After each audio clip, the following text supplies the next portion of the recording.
I thinking of discussing one of the main reasons why I'm Republican.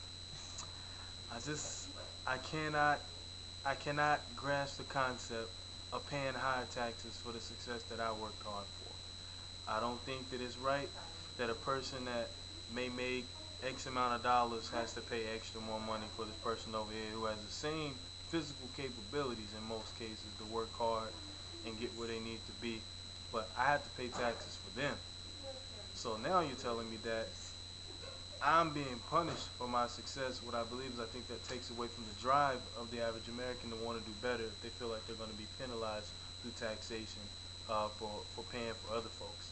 Not saying that, for example, social programs such as welfare is a bad thing. I just think that welfare needs more regulation and also needs to be restricted more so. I believe in passing out job applications instead of handouts.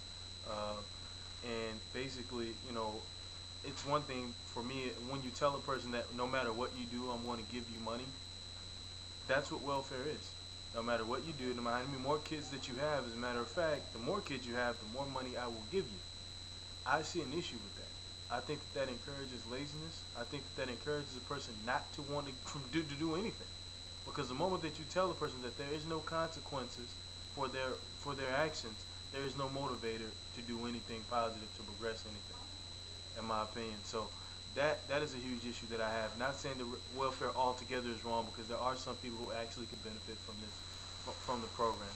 However, I'd say maybe half of the people that I'm aware of, and realistically maybe half of the people that I see, are probably just milking the system. And the simple fact is that they can. The system is available to be milked. There's plenty of people right now. You see a lot of fancy cars in the projects. What does that do? What sense does that make? That fancy car is being paid for on my tax dollars. Second issue, immigration. I'm a third generation immigrant, but I do have strong views. If other people are waiting in line lawfully, then who am I to tell somebody else that they can skip the line that somebody else had to wait 3 years to get the same opportunity to be an American? How fair is that? Is that fair? Is that technically the American dream? Is that the case? I don't favor amnesty in any such, in any extent at all. So that's another reason why I did not vote for Barack Obama. I'm not for the government solving all of my problems, because ultimately this $1 billion stimulus deal is going to come across. Unfortunately, it's really not going to be fixed no matter who's president. It's going to take a long time. And based on that, if I had to pay $1 trillion out of the pocket, and then you throw another stimulus package out, that in which we get a paycheck, but I'm still going to have to pay taxes on, and nothing's actually going to change in the financial sector, because it's the credit sector that's the biggest issue.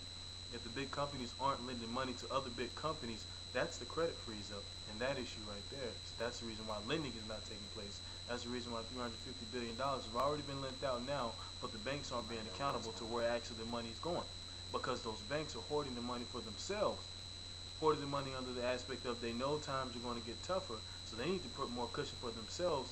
But the whole point of the $350 billion was to lend to the consumer, but that money is not trickling down.